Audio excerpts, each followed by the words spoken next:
Thank you very much. Now, if you're missing your trips to the cinema for the new releases, then you're in luck, because this coming Friday, for the first time ever, an Irish feature film will host a world premiere where? On Facebook, and we can all watch. Now, set in a small town in Ireland in 1981, DannyBoy tells the story of a young man trying to find love. And one of the movie stars joins us this morning, Clelia Murphy. Good morning to you, Clelia. Good very morning. This is very exciting. I feel like a judge from the Eurovision. Are we getting deux points for the movie? Deux points. Oh, absolutely. Yeah. I think this is just a kind of a really sweet way of sharing a film that has reached the point where it needs to be premiered. There's nowhere to premiere it. We don't have, the circuit. So we're making our own circuit. And I think it's a testament to Ferdy, the director, and Richie, the producer, that they came up with this idea. I think it's really a genuinely sweet thing to do. And so coming this Friday, then, it is going to be premiered on Facebook. Are you all going to get dressed up in your living rooms? I only had a conversation with Clara Bell this morning. I said, "How we're going to have to do a new romantic?" So I'm going to go back to me 80s scrunch, right? And a few stripes. Look, do you know what? It's about sharing, and it's about keeping everybody together and apart. I think that's the whole idea. So dress up, have the crack. It's for one night. If you don't watch it with us live that night, you're not going. It's gone. You know what I mean? It's not going to be out there forever.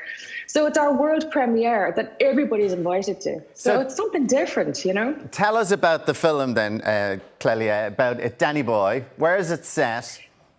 So it's set, it was shot in Kildare, but it's an anywhere village and anywhere in the world, and it's a story about a young man who's just trying to find love, trying to cure a stammer, and trying to dance, and trying to keep a kind of a very quirky family in check.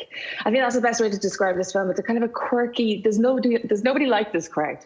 So I play Danny's mum, Mammy. Yeah, I know, you're shocked at that, aren't you? I'm playing the mother in this. And a young mammy. Oh, bless you and save you. The young mammy. But the young mammy has her challenges, and Daddy is not on the scene. Nobody knows where Daddy is. He's missing. So poor DannyBoy is trying to, as well as trying to have that summer of love, he's trying to keep the house going and keep Mam in check. And she is quirky, It's a quirky story with great heart, and he's trying to beat the patriarch of the house as well and find his own way, and he has, obstacles inside and outside. Let's put it that way. So it's all set to the perfect backdrop of this innocent 1980s Ireland. With the new romantics and the goths and everybody like that. Yeah, everything all dressed up. I mean, it's wait till you see. I mean, this is kind of a testament to what the kind of passion of this film is. Like, I got my pal Jenny Kelly, she's designing her hair bands now, and they're all over Brown Thomas. And she's a designer, but I knew her going back to Kaiser. If my hair was coloured, she'd be doing the colouring.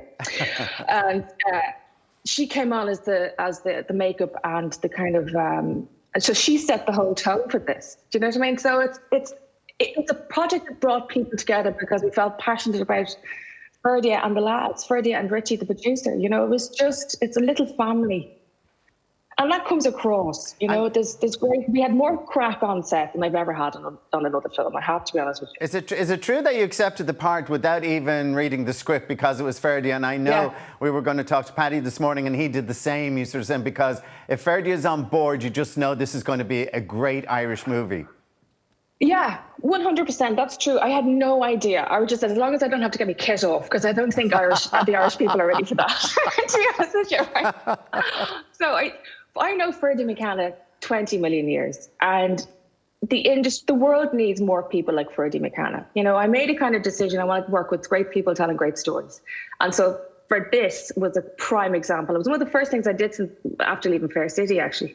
Well, a couple of years or two afterwards, and it was the universe sending me something that I'd wished for. So 100%, and that's not only is he given and attracting the likes of me and Paddy the project, but he's also creating a whole new world of all these young actors. He's given all these young actors their first start in film, which is so important. But not only that, our crew were all young, bright, and nobody said no. The only reason anybody who said no was just because they couldn't physically be there. So we all just turned up with that kind of, and it's hard to make a film. It's hard to make a film when you have a budget of 500 million. This is a low budget, passion project. And I think when something has passion and heart, it says so much, you know. And Clelia, then because it was such a passion project, are you disappointed now because you can't have the premiere, the proper premiere that you think it deserves, even for Ferdia, just to get it out there and be seen? Look, that's the woulda, coulda, shouldas, right? We're in this world, and the world is where it is at the moment. So the honest answer to that is no, because I can't think of any other way for this film to be shown, because it represents exactly how it was made. It was made because he had this story to share, and he wanted to share it, and nothing was going to stop him sharing it. So it makes complete sense that we're all in lockdown. Do you know what? It's a perfect passage for this film. It's exactly the way it was meant to be shown, because it's coming from that kind of heart anyway. So I kind of think this is the right.